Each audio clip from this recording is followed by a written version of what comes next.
Muy bien, entonces ahora vamos a avanzar el capítulo 3, es uno de los capítulos cortos. Aquí vamos a ver más que todo el equilibrio de los cuerpos o el equilibrio de una partícula. Vamos a ver las condiciones de equilibrio. Vamos a definir el centro de gravedad y vamos a terminar viendo algo acerca de las fuerzas de rozamiento. ¿Ya? Entonces el capítulo lleva por título estática de la partícula. ¿Ya? Lleva el nombre de estática de la partícula porque nosotros a todos los cuerpos, sin importar el tamaño, forma, volumen, siempre los vamos a considerar como si se tratara el equilibrio de una partícula.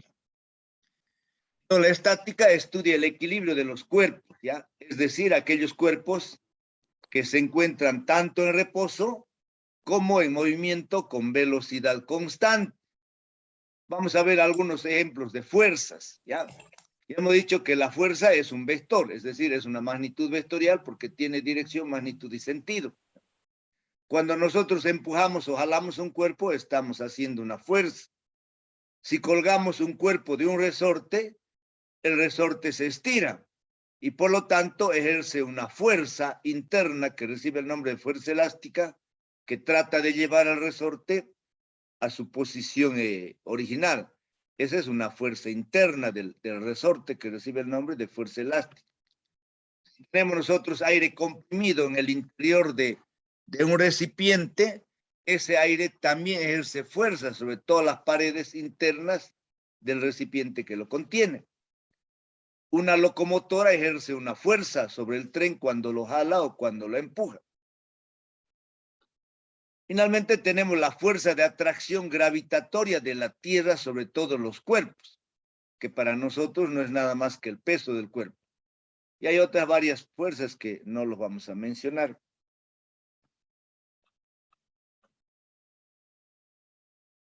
Vamos a ver algo sobre composición y descomposición de fuerzas. Este es un método que ya lo hemos visto en el capítulo de vectores. Ahí hemos visto cómo se descompone o cómo se componen los vectores. Entonces, en este caso, estamos aplicando a un sistema de fuerzas, ¿ya? Si nosotros tenemos aquí una caja sobre una superficie horizontal y lo aplicamos dos fuerzas F1 y F2, la caja se va a mover hacia la derecha. Pero nosotros podemos sustituir estas dos fuerzas por una sola fuerza que recibe el nombre de fuerza resultante, que vectorialmente será igual a F1 más F2. El efecto que produzca esta fuerza resultante va a ser el mismo que las dos fuerzas F1 y F2. Nosotros tenemos una partícula o un cuerpo que está sometido a varias fuerzas, pero si es que estas fuerzas son coplanares, es decir, que se encuentran sobre un solo plano, entonces nosotros tendremos que encontrar la resultante en la dirección X, que viene a ser igual a la sumatoria de todas las fuerzas en la dirección X, ¿ya? Tomando, digamos, un sentido positivo a la derecha, un sentido negativo a la izquierda. Y también tendremos que encontrar una resultante de las fuerzas en la dirección Y, tomando como positivo hacia arriba y negativo hacia abajo. Entonces tendremos que encontrar la sumatoria de fuerzas en la dirección Y. Y en este caso la resultante será igual a raíz cuadrada de la sumatoria de fx al cuadrado más sumatoria de fy al cuadrado. Esto no es nada más que el teorema de Pitágoras. Y si nos piden la dirección de la fuerza o la dirección de una reacción, entonces aplicamos la tangente. Tangente θ será igual a la sumatoria de fy sobre sumatoria de fx. Siempre la dirección, o sea, lo vamos a tratar de representar tomando como referencia el eje X positivo. ¿Ya?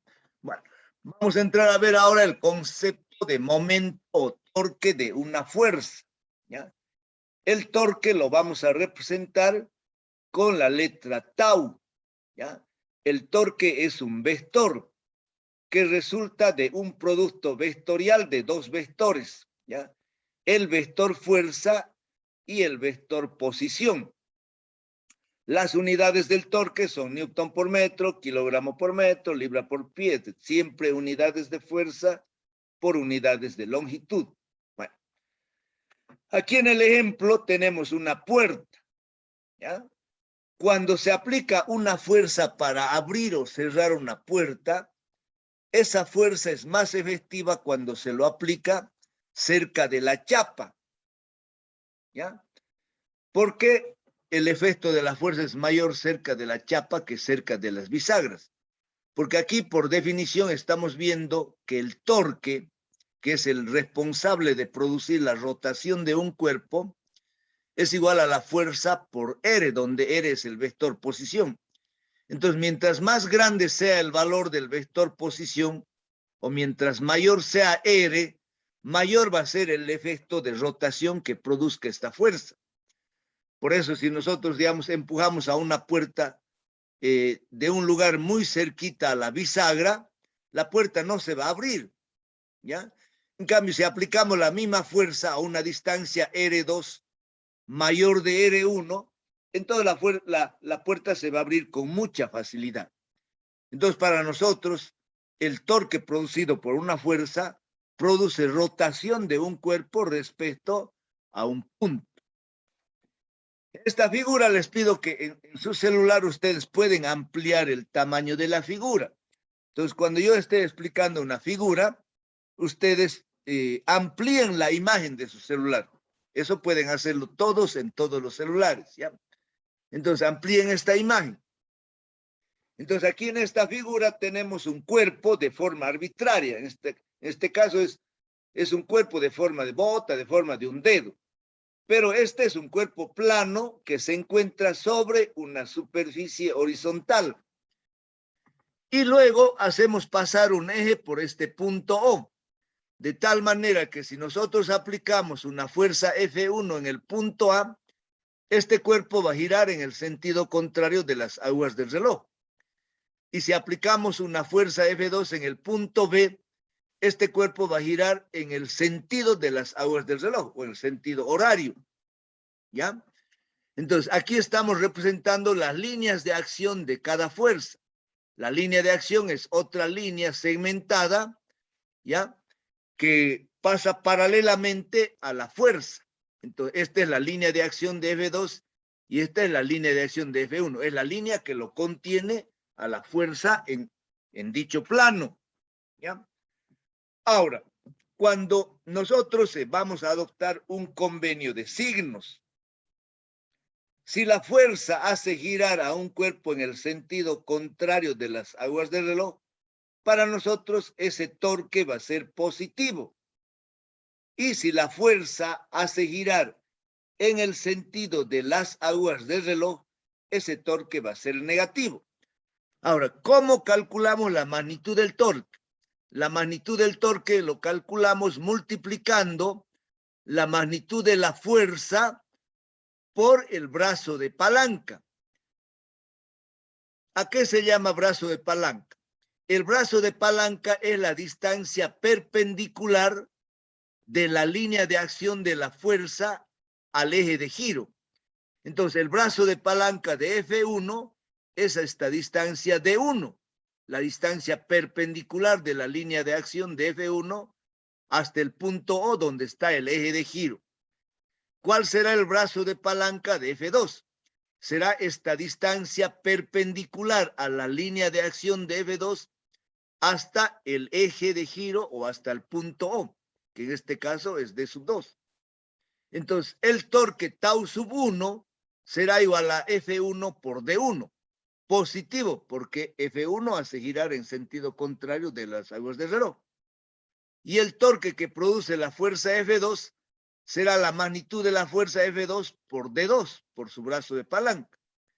Y este será un torque negativo. Esto es de una manera arbitraria. Si alguien desea cambiar los signos, no hay ningún problema, pero uno siempre tiene que ser positivo y el otro tendrá que ser negativo. Veamos aquí otra figura, también lo puede agrandar. Esta es otra figura plana de forma arbitraria a la cual le hacemos pasar un eje por el punto O. Entonces, esta figura o este cuerpo o esta partícula también puede girar dependiendo del punto de aplicación de la fuerza. Puede girar en el sentido de las agujas o en el sentido contrario. En este caso lo vamos a aplicar una fuerza aquí en el punto A, ¿ya? Entonces, esa fuerza lo va a hacer girar en el sentido de las agujas del reloj. Ahora, la distancia que hay desde el punto A hasta el eje de giro o hasta el punto O, que lo estamos representando con R, ¿ya? Viene a ser para nosotros el vector posición o el radio vector. ¿Ya? Ahora, si yo quiero calcular la magnitud del torque que produce esta fuerza, entonces yo tengo que multiplicar la fuerza por su brazo de palanca. ¿Cuál será el brazo de palanca de esta fuerza? Va a ser esta distancia perpendicular de la línea de acción de la fuerza al punto O, que lo estamos representando con B. Entonces, el brazo de palanca aquí es B, y por lo tanto el torque será igual a la fuerza por B, ¿no? Fuerza por brazo de palanca. Pero fíjense, el ángulo que forma la línea de acción de la fuerza con la línea de acción del vector posición es θ. Entonces, aquí se forma un triángulo rectángulo, ¿ya? Cuyo lado opuesto es B y la hipotenusa es R. Entonces, B, es decir, esta distancia perpendicular o el brazo de palanca B, va a ser igual a R por el seno de θ. Entonces, nosotros podemos escribir tau, que era igual a F por B, colocamos directamente F por R seno de θ. ¿Ya? En esta ecuación R es el vector posición, es decir, la distancia que hay desde el eje de giro hasta el punto A o hasta el punto de aplicación de la fuerza. Ahora, si nosotros recordamos el producto vectorial de dos vectores, ¿ya? Si yo tengo el producto vectorial del vector R por el vector F, en este caso por el vector fuerza, ese producto vectorial era igual a ¿qué? A la magnitud del primer vector por la magnitud del segundo vector por el seno del ángulo que forman los dos vectores. Entonces, de esta forma estamos demostrando de que tau es un vector que siempre va a estar perpendicular al plano que forma R con F. Entonces, en esta otra figura estamos representando nosotros el vector R y el vector F. Los dos vectores están en un solo plano. El ángulo que forma R con F es θ. Si yo multiplico R por F, entonces el vector resultante, que en este caso es el torque, va a ser un vector perpendicular. Y para saber el sentido, aplico la regla de la mano derecha. Entonces, abrazo yo este eje y como estoy multiplicando R por F, hago girar R hacia F. Y el dedo pulgar tendrá que estar extendido hacia arriba. Si multiplico F por R, será otro vector dirigido hacia abajo. Entonces, de esa forma, estamos demostrando de que el torque es un vector perpendicular, ¿no? Al plano que forman los vectores F, que es fuerza, y R, que es el vector posición. Vamos a entrar a ver ahora al equilibrio estático de un cuerpo. Cuando actúa una fuerza, una sola fuerza sobre un cuerpo, esta fuerza le produce dos tipos de movimiento, uno de traslación y otro de rotación. Entonces aquí en la figura yo tengo un cuerpo de forma arbitraria. Si lo aplicamos una sola fuerza en el punto A, manteniendo esta dirección, tal como está aquí esta flecha azul, entonces si nosotros aplicamos una sola fuerza sobre este cuerpo va a adquirir dos movimientos. Un movimiento de rotación en el sentido de las agujas del reloj y otro movimiento de traslación.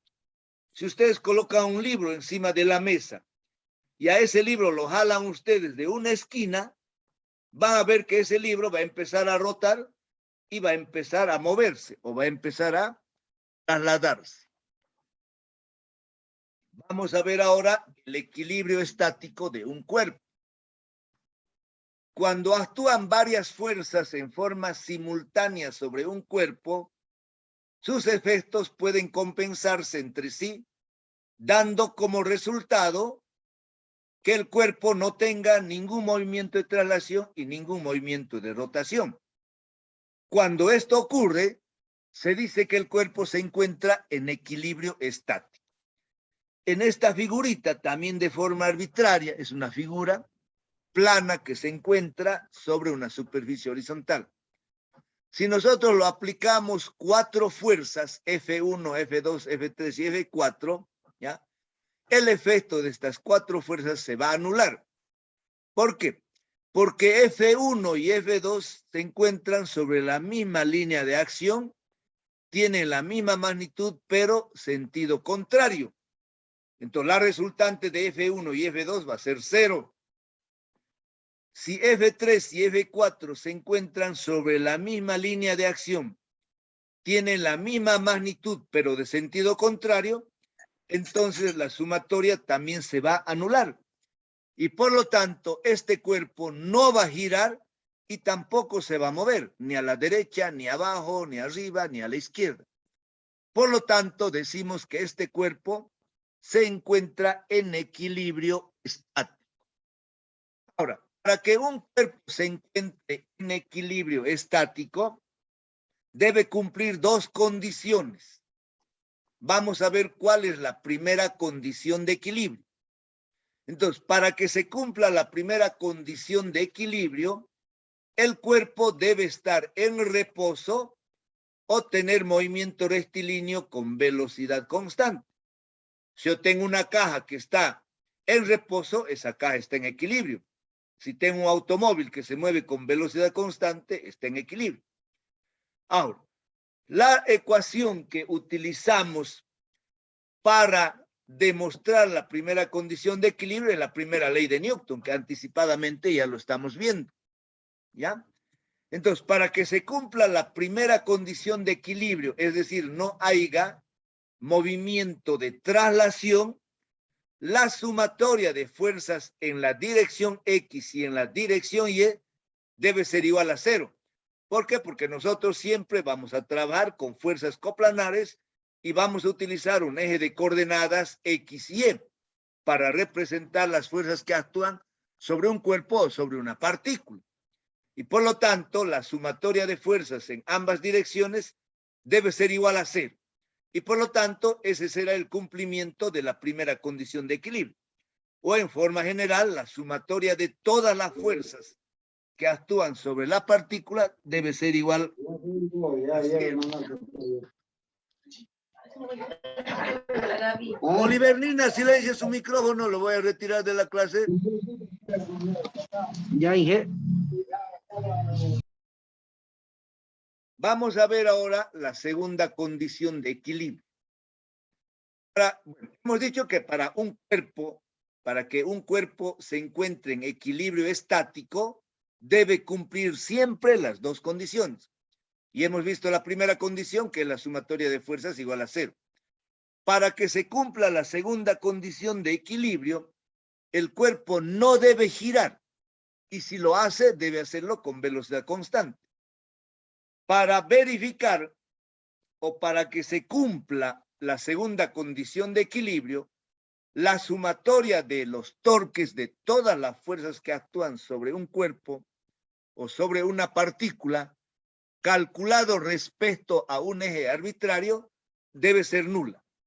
Entonces, la sumatoria de todos los torques, perdón, respecto a cualquier eje arbitrario, debe ser igual a 0. Vamos a ver algunos ejemplos de equilibrio estático. Vamos a ver en primer lugar, esta figurita lo pueden agrandar. Entonces, para que un cuerpo esté en equilibrio estático, debe cumplir las 2 condiciones de equilibrio. Es decir, no debe tener movimiento de traslación ni movimiento de rotación. Este cuerpo está en equilibrio estático. ¿Por qué? Porque cumple las 2 primeras condiciones. Fíjense, tenemos 2F hacia arriba y 2F hacia abajo. La sumatoria de fuerzas es igual a 0. Ahora, también cumple la segunda condición de equilibrio. ¿Por qué? Porque la fuerza del lado derecha va a producir un torque que va a ser igual a F por L, que va a hacer girar en el sentido contrario de las agujas. Pero la fuerza del lado izquierdo, F por L, va a producir el mismo torque negativo. Por lo tanto, la sumatoria de torques es igual a 0. Entonces, este cuerpo cumple las 2 condiciones y por lo tanto decimos que se encuentra en equilibrio estático. En esta otra figura, este cuerpo no se encuentra en equilibrio estático. ¿Por qué? Porque solamente cumple la primera condición. La primera condición lo cumple porque la sumatoria de fuerzas es igual a 0. F hacia arriba menos F hacia abajo es 0. Pero no cumple la segunda condición de equilibrio. ¿Por qué?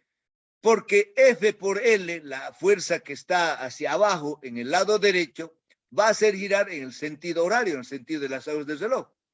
Y la fuerza dirigida hacia arriba, que está al lado izquierdo, también va a hacer girar en el mismo sentido.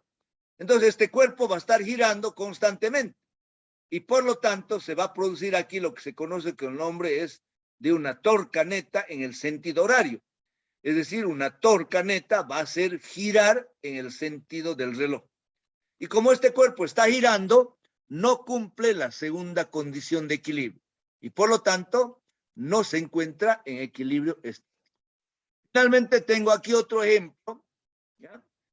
Este cuerpo no se encuentra también en equilibrio. ¿Por qué? Porque no cumple la primera condición de equilibrio. Aquí la sumatoria de fuerzas será F más 2F, es 3F. Entonces no cumple la primera condición de equilibrio. Pero cumple la segunda condición de equilibrio, porque la sumatoria de torques va a ser igual a 0. Tengo yo aquí F por L, y en el lado derecho, en sentido contrario, tengo 2F por 1/2 de L, que también va a ser F por L. Y por lo tanto, va a cumplir el equilibrio de rotación. ¿Ya? Vamos a ver ahora el concepto de centro de gravedad. El centro de gravedad de un cuerpo lo vamos a representar con las letras CG. ¿Ya? El centro de gravedad de un cuerpo es un punto que se encuentra en el interior del cuerpo, en el que nosotros estamos considerando que se encuentra concentrado todo el peso del cuerpo, o que sobre ese punto ejerce la fuerza de atracción la Tierra sobre ese cuerpo. ¿Ya? Entonces, la fuerza gravitacional actúa sobre todas las partículas de un cuerpo. Por lo tanto, para nosotros, el peso total de un cuerpo será igual a la suma de los pesos de todas las partículas, ¿no? Entonces, que quede claro, la fuerza de atracción que ejerce la Tierra sobre un cuerpo no es nada más que su peso. Aquí en la figura, lo pueden agrandar un poquito, estoy representando un cuerpo de forma hexagonal. Podría representar de forma esférica, de forma cuadrada, rectangular, no importa la forma. ¿Ya? Entonces, todos los cuerpos están formados por millones de partículas. Y cada partícula es atraída por la fuerza de atracción, por la fuerza gravitacional que ejerce la Tierra. ¿Ya? Entonces, cada partícula tiene su peso. El peso de cada partícula es la fuerza de atracción que ejerce la Tierra sobre esa partícula. Entonces, aquí en la figura estoy representando yo solamente 4 partículas, ¿no? Entonces, BW1, BW2, BW3, BW4 son los pesos de las 4 partículas. Si nosotros sumamos estos pesos, entonces vamos a representar el peso total de un cuerpo que va a estar concentrada en este punto, que arbitrariamente estamos eligiendo nosotros. Entonces, este punto es el centro de gravedad. Ahí se encuentra concentrado el peso de todo el cuerpo y la fuerza gravitacional actúa en ese punto. ¿Ya? Entonces, el peso total de un cuerpo, que lo vamos a representar con W, ¿ya? Siempre va a estar concentrado en el centro de gravedad. ¿Ya? Si la figura es homogénea, el centro de gravedad va a estar en el centro del cuerpo. Si la figura no es homogénea, el centro de gravedad puede estar desviado al lado derecho, al lado izquierdo, arriba o abajo. ¿Ya? Ahora, vamos a ver cómo se calcula el torque del peso de todas las partículas. Entonces, si nosotros aplicamos, ahora, para ver ese torque, pueden agrandar un poquito esta figurita. Entonces, ahora estoy colocando la figura en un eje de coordenadas X y Y. Y voy a yo considerar de que esta figura puede girar respecto a un eje que pasa justo aquí en la intersección de los dos ejes X y Y. Entonces, por acá está pasando un eje. Y hemos dicho que el eje es arbitrario. El eje puede pasar por acá por el lado derecho, puede pasar aquí arriba en el eje Y, puede pasar por cualquier punto. Es un punto arbitrario que nosotros lo elegimos. Entonces, en este caso, yo estoy considerando que el eje de giro pasa en la intersección de los dos ejes, aquí en el punto O, ¿ya? Entonces, si yo quiero calcular el torque de cada una de estas fuercitas que representa el peso de cada partícula, yo tengo que conocer su brazo de palanca. Entonces, en este caso, el brazo de palanca del peso 1 será X1, del peso 2 será X2, del peso 3 será X3, y el brazo de palanca de W, que es el peso total del cuerpo, será igual XG. ¿Ya? Entonces, el torque total será igual a BW1 por X1 más BW2 por X2. ¿Por qué? Porque BW es la fuerza por su brazo de palanca, ¿no? Más BW3 por X3 más puntos suspensivos. Tendría que sumar yo el millón de partículas que tiene un cuerpo y multiplicar para cada una su peso por su brazo de palanca, ¿no? Bueno, por eso colocamos directamente que el torque total será igual a tau sub 1 más tau sub 2 más tau sub 3 más puntos suspensivos tau sub n y igual sumatoria de los taus, tau sub i, que vendría a ser la sumatoria de los productos de los torques de todas las partículas. Ahora, si nosotros conocemos el brazo de palanca del peso total de W, que en este caso es XG, entonces el torque total también va a ser igual a ¿qué? Al peso de todo el cuerpo por su brazo de palanca respecto al eje O, que en este caso será XG, ¿ya? Y todo esto será igual a ¿qué? A BW1, X1 más BW2, X2 más BW, etcétera, etcétera, ¿no? Entonces, si de aquí despejamos nosotros XCG, XCG va a ser igual a BW1 por X1 más BW2, X2 más puntos suspensivos, ¿no? Dividido el peso total de todo el cuerpo, que será igual al peso de todas sus partículas, BW1 más BW2 más BW3.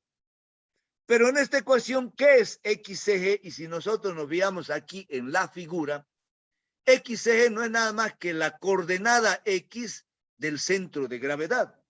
Es la distancia que hay desde el centro de gravedad hasta el eje Y. De la misma forma podemos hacer girar 90 grados el cuerpo y vamos a encontrar que la coordenada YSG también va a ser igual a BW1 por Y1 más BW2 por Y2 más BW3 por Y3 dividido el peso total del cuerpo o la suma de los pesos de las partículas. Entonces, de esta forma, ¿yo qué voy a encontrar? Voy a encontrar la distancia que hay del eje X al centro de gravedad. Y por lo tanto, si yo conozco el valor de la coordenada X y el valor de la coordenada YSG, entonces puedo yo saber en forma exacta el lugar donde se encuentra el centro de gravedad de un cuerpo. En este caso, vamos a trabajar nosotros con cuerpos de figuras geométricas muy conocidas. Bueno, finalmente, para terminar este capítulo, vamos a ver fuerzas de rozamiento, ¿ya? En realidad, las fuerzas de rozamiento no solamente tienen aplicación ya en la estática de los cuerpos, sino que también las fuerzas de rozamiento actúan cuando los cuerpos están en movimiento. O sea que lo vamos a volver a ver cuando veamos dinámica o la segunda ley de Newton, ¿ya?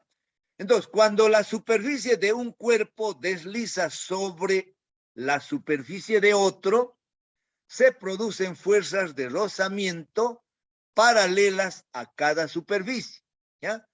La fuerza que actúa sobre cada cuerpo siempre es opuesta a la dirección de su movimiento respecto al otro cuerpo. Entonces, aquí tengo bien en 4 ejemplos. Pueden agrandarlo un poquito, ¿ya? Tengo yo una caja que para mí representa un cuerpo. Esa caja se está moviendo hacia la derecha respecto a esta superficie. Por lo tanto, para nosotros la superficie del suelo o de un piso es otro cuerpo, ¿ya? Entonces, este cuerpo se mueve hacia la derecha respecto al piso. Y como el cuerpo se mueve hacia la derecha, la fuerza de rozamiento actúa hacia la izquierda. ¿No? Este cuerpo se mueve hacia la izquierda, la fuerza de rozamiento hacia la derecha. ¿Ya? Este cuerpo está subiendo por un plano inclinado, la fuerza de rozamiento hacia abajo. Este cuerpo está bajando sobre un plano inclinado, la fuerza de rozamiento hacia arriba. En la resolución de los problemas vamos a ver el movimiento de un cuerpo respecto a otro cuerpo. Entonces, por movimiento relativo, si un cuerpo se mueve hacia la derecha, en esta primera figura, si este bloque se mueve hacia la derecha, el piso se está moviendo hacia la izquierda. Entonces yo les digo, ¿qué sentido tendrá la fuerza de rozamiento sobre el piso? Sobre el piso la fuerza de rozamiento va a tener sentido hacia la derecha y sobre el cuerpo hacia la izquierda. ¿Ya? Bueno, representemos en la figura un cuerpo que se encuentra sobre una superficie horizontal en reposo. Entonces, aquí yo tengo una gran caja. Todavía no estoy ejerciendo esta fuerza, ¿ya? Tengo yo una caja muy grande que se encuentra en reposo sobre una superficie horizontal. Esta caja está en equilibrio porque las únicas fuerzas que actúan son el peso, que es la fuerza de atracción que ejerce la Tierra sobre el cuerpo, y una fuerza normal. La fuerza normal es una fuerza de reacción que ejerce el piso sobre este cuerpo o sobre esta caja. ¿Ya? Entonces, si nosotros queremos mover esta caja hacia la derecha, yo lo aplico una fuerza F. Si la caja tiene un peso muy grande, ¿ya? Yo no lo voy a poder mover. ¿Ya? No lo voy a poder mover. Si la caja por sí te pesa 1000 kilos, yo solito no lo puedo mover, por más que me haga loco empujando, ¿no? Bueno, el momento que nosotros empujamos a la caja, aparece o actúa una fuerza de rozamiento entre la caja y la superficie. Esa fuerza de rozamiento lo vamos a representar con Fs y recibe el nombre de fuerza de rozamiento estático. ¿Por qué estático? Porque la caja aún no se está moviendo, ¿ya? Yo estoy aplicando la fuerza en el lado izquierdo, pero como la caja tiene un gran peso, no se mueve la caja. Pero no solamente es que no se mueve por W, sino que no se mueve por la acción de esta fuerza de rozamiento que hay entre la caja y el piso.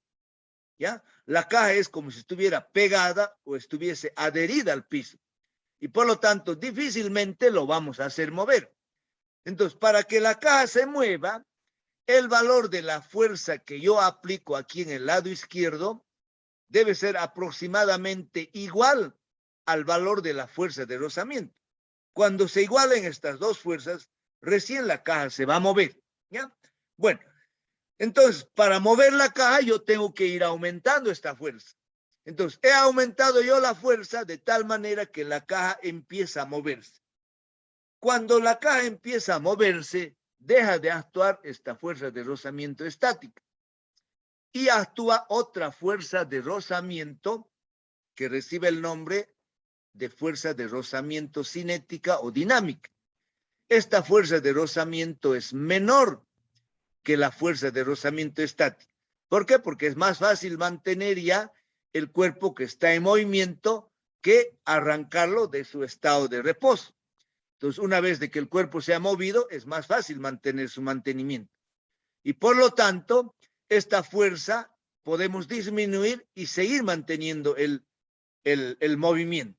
¿Ya? Entonces, esta fuerza actúa cuando el cuerpo está en movimiento y esta otra cuando el cuerpo está en reposo o cuando todavía no se mueve. Ahora, experimentos realizados en laboratorio han demostrado que las fuerzas de rozamiento son proporcionales a la normal. Y al mismo tiempo, vienen ustedes que la normal depende del peso.